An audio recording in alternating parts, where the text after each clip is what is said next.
media. All of the partisans out there just know that was not the media. That was just, yeah. But I like media. If you guys want to clap too, you can. That's fine. I was listening to a church sermon that was super powerful, and the speaker said, "If you know, you know," and he was talking about, of course, the gospel of Jesus Christ, but this idea of if you know, you know, is something that we kind of talk about with our team a little bit too, and we have a long way to go.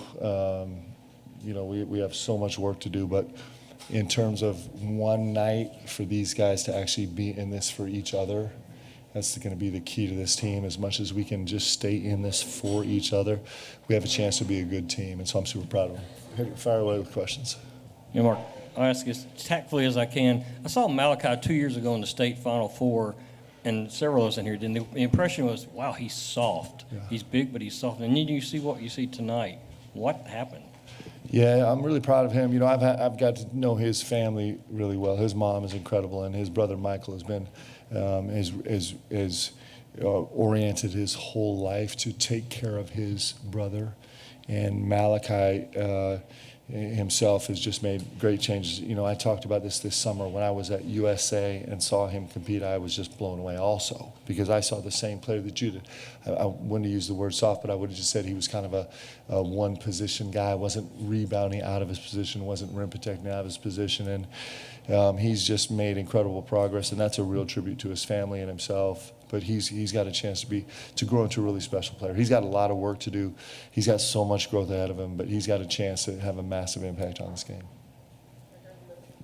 Coach, you've mentioned kind of all preseason how important these exhibition games are, even though they don't count towards anything. What's something you've learned about your team that you can help use to carry you through the rest of a tough pre-conference schedule? I was really proud of us in the first half offensively, because we weren't very good.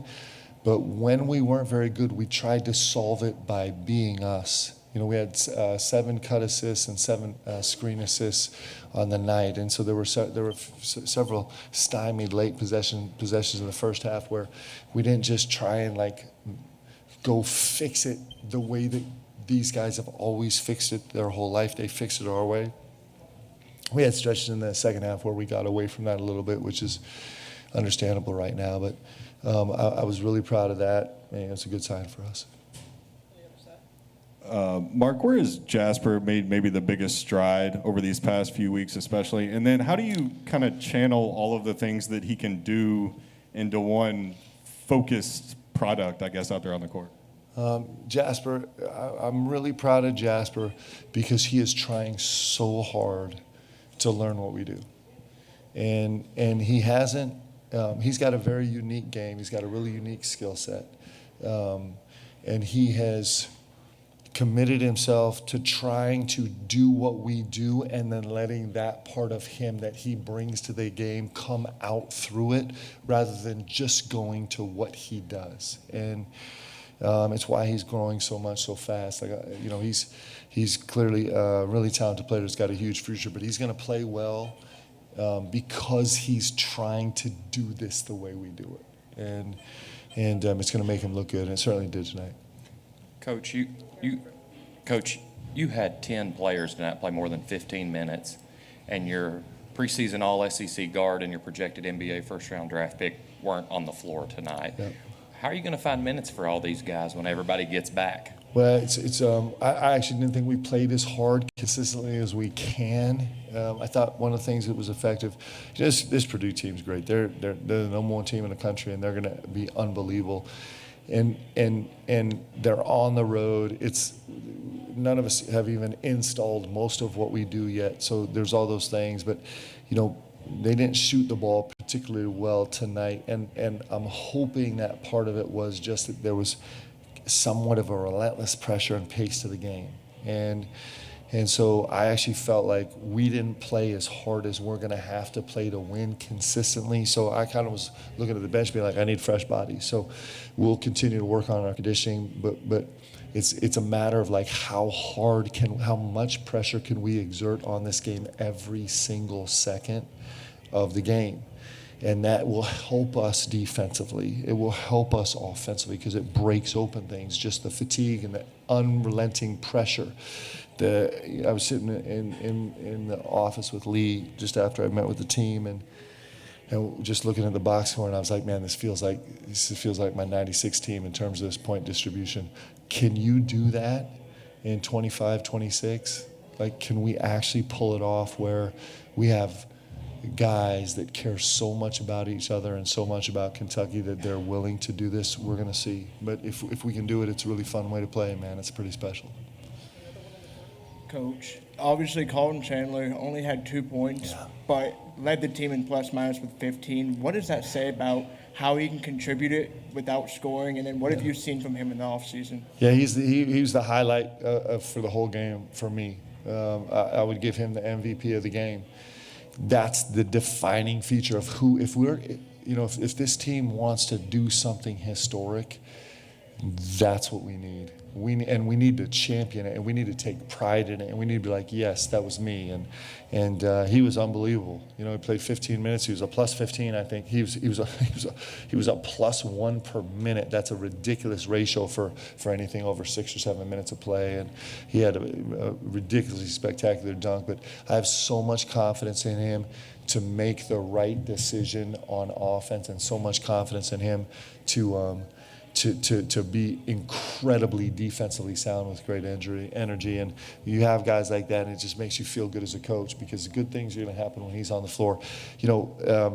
The dunk was spectacular, but he had 2 elite level weight in the corner, full speed cuts where he hit the roll late that just broke it open. Our bigs finally started rolling. Like the whole first half, one of the things that we were stuck on was we couldn't get our bigs to roll. They were just, I think, partly some fatigue and just the head spinning because of the deal, but he really got us started, and then everyone else saw how that felt, the roll guys and the live ball handlers, and then you have Mo making that play, and you got Jasper making that play, and DA making that play, and so it was contagious. He had a massive impact on the game.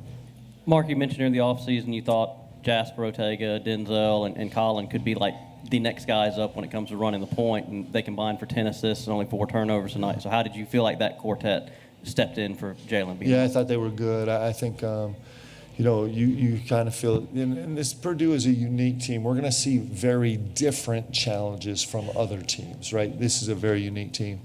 Their DNA is not to really put a ton of pressure on the ball. They beat you in other ways, but I thought our guys, for the most part, handled it well. I thought our bigs had a chance to grow in that sense.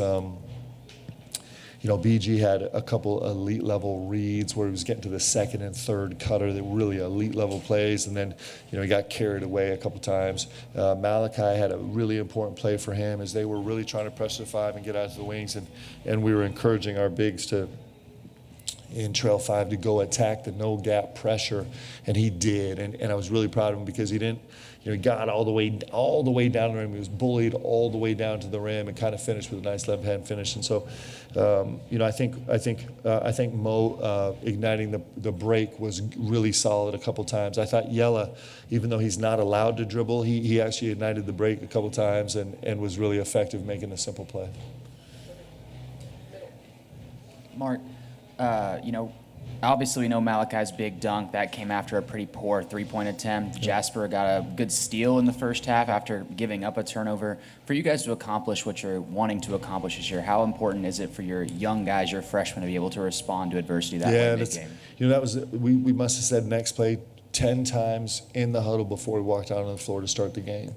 It's just really important when you're trying to come, this idea of coming in wave after wave after wave and kind of keeping the pressure on. There's going to be mistakes in the game, and it's just if we do this right, the way this team is built to try and compete, kind of using what our strength is, then we just have to move on to the next play. And I thought those guys did that brilliantly. I thought a bunch of guys did. Cam shot a 24 foot shot 32 feet, and then he came back and banged an impossible shot, right? Moving on to the next one. And, we had a bunch of plays like that where guys just moved on to the next play pretty well. And that's going to be important for us all year long. We're going to have to get better and better and better at it. I've got two questions for you. What did you think about the guards and stepping up with Jalen Lowe being, of course, missing this game, being injured? And then what did you also think about Mo Diabate, his physicality coming from Alabama to here? I do think there's going to be a lot of BBN. Mo Diabate is their favorite player. I mean, he just plays with all his guts spilling out all over the floor. He plays hard, and he just plays hard, and you know, he's got a lot of fans in my own family right now that are like, we love this Mo Diabate, and I do too, and so I thought he was great tonight. Mark, right here. I know defense was an area that you really wanted to focus on this summer. Matt Painter kind of talked about how there wasn't much defense in this game. Just what can you take away with the lack of defense to improve on going forward? Yeah, I think we can get better. I think this is two teams that traditionally have been elite level offensive teams. I think that I felt like our navigation through traffic was poor today, but that's a credit to what Purdue does. They wait, they cut hard, they set up cuts, and they screen hard, and they're big bodies. Like those three guys are big bodied guys. But we have to get way better at navigating traffic away from the ball. It's really, really important. I thought we did that poorly. We've had a tough time guarding ourselves, and we had a tough time being there on the catch. We were trying to open the big so that we could take a best route, and we were pretty stubborn with it. I felt like we were cutting the angle off of the first initial screen. I thought we were doing a poor job cutting the angle. Like you kind of need a 270 degree kind of cut to actually get under so you can be there on the other side. When we finally did it, Lawyer actually pulled up behind. It was an off rhythm shot. It was different for him, and so those adjustments are things that are really important that we have to get better at. I thought our third defender was really inconsistent on ball screens. I would like to get to the point where we're switching way more. I did think that our monster was effective tonight. It was, our double team in the post was effective today, minus the fouls. This is exactly what it is, guys. We've been practicing for 3.5 weeks, 4 weeks, and 4.5 weeks. And so that's just what this is. Like, this is a preseason game, but it was probably the most fun exhibition game I've ever been a part of. I know BBN was totally frustrated about playing the number 1 ranked team in the country in exhibition, but I like it. So you guys are going to have to live with it. We're going to do 2 more. Here in the front and then 1 in the back. Mark, how valuable is a game like this for small situations like at the end of the half? There's 4 seconds left, the out of bounds. Yeah. Purdue, I think, is probably really good at executing stuff like that. Neither of us are clean yet. I mean, neither of us are clean at all, but I was, it was like BH sat on the bench for 19 minutes and 56 seconds. And then to be able to put him in there where he actually is, his length is ridiculous. And this is an incredibly talented player, by the way. He's going to be a big-time pro. But for him to be responsive and to go in there, and he's really difficult. In that situation, he's the best guy on our team by far. And there's a lot of situations where he's really good. And then for Malachi and Andrea to kind of talk out, we're in a Brutus defense, which is a little bit of a different defensive scheme, and for those guys to be able to talk out the bigs matchup, and Malachi to be able to chase that ball without fouling, to do it legally, all those things were really important. So, we also had some really poor execution in short and late clock situations. So it's all space where we're going to continue to grow and get better. Mark, back here. So I noticed after the game there was a lot of camaraderie. You were giving towels to put on Jasper's head. Just what did you see from the chemistry of your team today during their first time in Rupp Arena? I was proud of our guys. I thought our bench was elite. I think Jalen Lowe was unbelievable on the bench. I thought Jalen Lowe was, he'd be probably my second player of the game. He was unbelievable on the bench, keeping guys engaged and talking. I thought our staff was really good on the bench, communicating, and we're going to need that. Like, there's going to be this is going to be like every season, this is going to be up and down, rocky road, huge challenge season, and we're going to have to overcome adversity. But we're trying to create habits. And so the more you do it, the more it becomes a habit. So there was some intangible stuff that I thought we did pretty well tonight that we're working so hard to make it a habit. Alvin Brooks is probably probably the leader in all of basketball. Actually, Alvin Brooks probably is in terms of body language and team communication. And he grades our team every single day and on every single touch, every single beast mode, every single interaction. Like, it's a painstaking work, but it's really important. And so we're going to have to continue to have that juice and get better and better and better at it. And it shows in post game. And we're going to be really successful if we can love each other. Like, we're going to be really successful if we can care about this team. 51% of us can care about this team. That would be unprecedented if we could get there. And so our guys are working hard at it. They're trying to develop habits. They're working hard to love each other, and that's going to be an everyday, all season long challenge for us that we're gonna keep fighting. I love it. I think if we can do it, if we can do it, not only are we gonna have a great team, but we're gonna be a great example to the world about just like having something more important than just yourself. And these guys have a chance to be great examples. So, I mean, we haven't even started the season yet, but those are our goals. That's what we'd like to do. Okay, thanks, guys.